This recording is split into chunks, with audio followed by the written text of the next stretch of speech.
Learn English through stories. 6. Adapted and modified by Kulwant Singh Sandhu.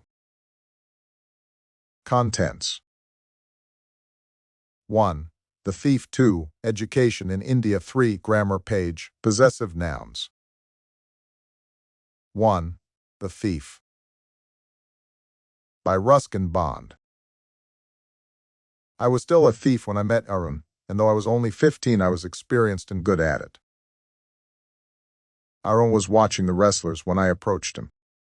He was about 20, a tall, lean fellow, and he looked kind and simple enough for my purpose. I hadn't had much luck of late and thought I might be able to get into this young person's confidence. He seemed quite fascinated by the wrestling. Two well-oiled men slid about in the soft mud, grunting and slapping their thighs. When I drew Arun into a conversation, he didn't seem to realize I was a stranger. "You look like a wrestler yourself," I said.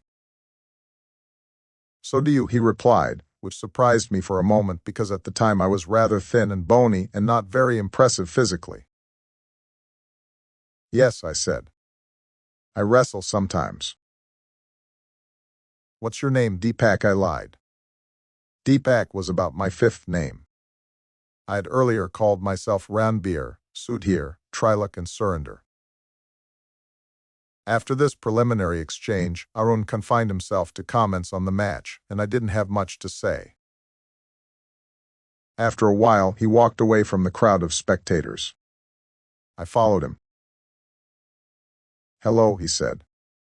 "Enjoying yourself?" I gave him my most appealing smile. "I want to work for you," I said. He didn't stop walking. "And what makes you think I want someone to work for me?" "Well," I said, "I've been wandering about all day looking for the best person to work for. When I saw you, I knew that no one else had a chance." "You flatter me," he said. "That's all right, but you can't work for me." "Why not?" "Because I can't pay you." I thought that over for a minute. Perhaps I had misjudged my man. "Can you feed me?" I asked. "Can you cook?" he countered. "I can cook," I lied. "If you can cook," he said, "I'll feed you." He took me to his room and told me I could sleep on the veranda. But I was nearly back on the street that night. The meal I cooked must have been pretty awful because Arun gave it to the neighbor's cat and told me to be off. But I just hung around smiling in my most appealing way, and then he couldn't help laughing. He sat down on the bed and laughed for a full 5 minutes and later patted me on the head and said, "Never mind, he'd teach me to cook in the morning." Not only did he teach me to cook, but he taught me to write my name and his, and said he would soon teach me to write whole sentences and add money on paper when you didn't have any in your pocket. It was quite pleasant working for Arun. I made the tea in the morning and later went out shopping. I would take my time buying the day's supplies and make a profit of about 25 paise a day. I would tell Arun that rice was 56 paise a pound. It generally was, but I would get it at 50 paise a pound. I think he knew I made a little this way, but he didn't mind. He wasn't giving me a regular wage. I was really grateful to Arun for teaching me to write. I knew that once I could write like an educated man, there would be no limit to what I could achieve. It might even be an incentive, to be honest. Arun made money by fits and starts. He would be borrowing 1 week and lending the next. He would keep worrying about his next check, but as soon as it arrived, he would go out and celebrate lavishly. One evening he came home with a wad of notes, and at night I saw him tuck the bundles under his mattress at the head of the bed. I had been working for Arun for nearly a fortnight, and apart from the shopping, hadn't done much to exploit him. I had every opportunity for doing so. I had a key to the front door, which meant I had access to the room whenever Arun was out. He was the most trusting person I had ever met. And that was why I couldn't make up my mind to rob him. It's easy to rob a greedy man because he deserves to be robbed. It's easy to rob a rich man because he can afford to be robbed. But it's difficult to rob a poor man, even one who really doesn't care if he's robbed. A rich man or a greedy man or a careful man wouldn't keep his money under a pillow or mattress. He'd lock it up in a safe place. Aaron had put his money where it would be child's play for me to remove it without his knowledge. It's time I did some real work, I told myself. I'm getting out of practice. If I don't take the money, he'll only waste it on his friends. He doesn't even pay me. Aaron was asleep. Moonlight came in from the veranda and fell across the bed. I sat up on the floor, my blanket wrapped around me, considering the situation. There was quite a lot of money in that wad, and if I took it I would have to leave town. I might make the 10:30 express to Amritsar. Slipping out of the blanket, I crept on all fours through the door and up to the bed and peeped at Aaron. He was sleeping peacefully with soft and easy breathing. His face was clear and unlined. Even I had more markings on my face, though mine were mostly scars.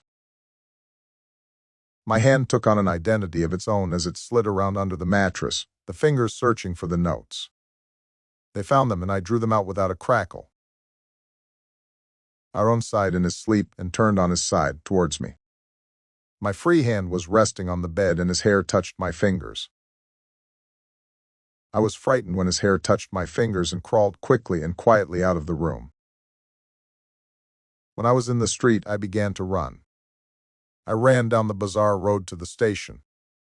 The shops were all closed, but a few lights were on in the upper windows. I had the notes at my waist, held there by the string of my pajamas. I felt I had to stop and count the notes, though I knew it might make me late for the train. It was already 10:20 by the clock tower. I slowed down to a walk and my fingers flicked through the notes. There were about 100 rupees in fives. A good haul. I could live like a prince for a month or two. When I reached the station, I did not stop at the ticket office. I had never bought a ticket in my life, but dashed straight onto the platform. The Amritsar Express was just moving out. It was moving slowly enough for me to be able to jump on the footboard of one of the carriages, but I hesitated for some urgent, unexplainable reason. I hesitated long enough for the train to leave without me. When it had gone and the noise and busy confusion of the platform had subsided, I found myself standing alone on the deserted platform. The knowledge that I had 100 stolen rupees in my pajamas only increased my feeling of isolation and loneliness. I had no idea where to spend the night. I had never kept any friends because sometimes friends can be one's undoing. I didn't want to make myself conspicuous by staying at a hotel.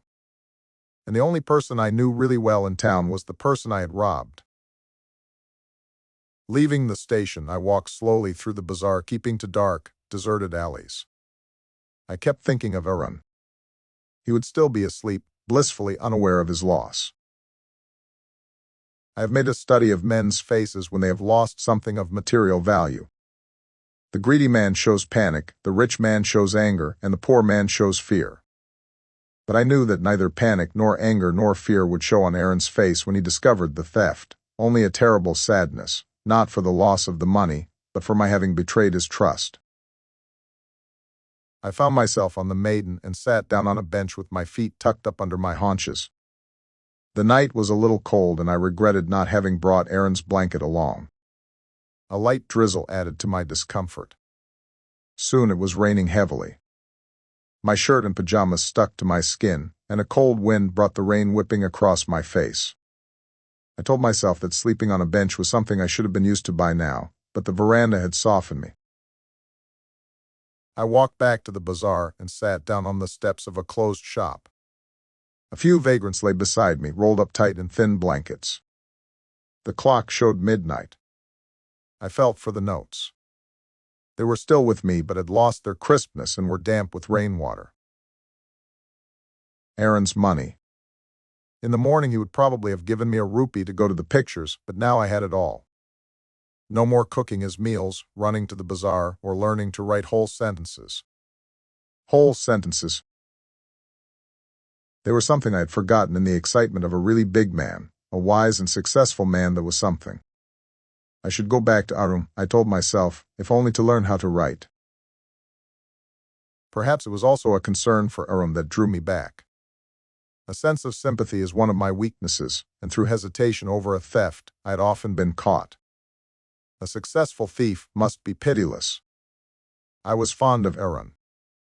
My affection for him, my sense of sympathy, but most of all my desire to write whole sentences, drew me back to the room.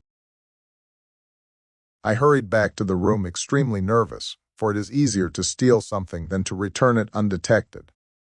If I was caught beside the bed now with the money in my hand or with my hand 100 rupees. Whole sentences, I knew, could one day bring me more than 100 rupees. It was a simple matter to steal, and sometimes just as simple to be caught, but to be under the mattress, there could be only one explanation, that I was actually stealing. If Arun woke up, I would be lost. I opened the door clumsily and stood in the doorway in clouded moonlight. Gradually my eyes became accustomed to the darkness of the room. Arun was still asleep. I went on all fours again and crept noiselessly to the head of the bed. My hand came up with the notes. I felt his breath on my fingers.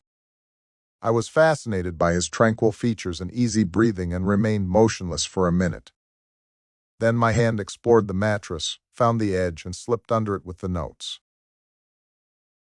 I awoke late the next morning to find that Aaron had already made the tea. I found it difficult to face him in the harsh light of day. His hand was stretched out towards me. There was a 5-rupee note between his fingers. My heart sank. "I made some money yesterday," he said. "Now you'll get paid regularly." My spirit rose as rapidly as it had fallen. I congratulated myself on having returned the money. But when I took the note, I realized that he knew everything. The note was still wet from last night's rain. "Today I'll teach you to write a little more than your name," he said. He knew, but neither his lips nor his eyes said anything about their knowledge. I smiled at Aaron in my most appealing way, and the smile came by itself without my knowing it. 2. Education in India. Education has always been a respectable profession. Even in the recent past, schools were associated with places of worship and teachers were revered like priests.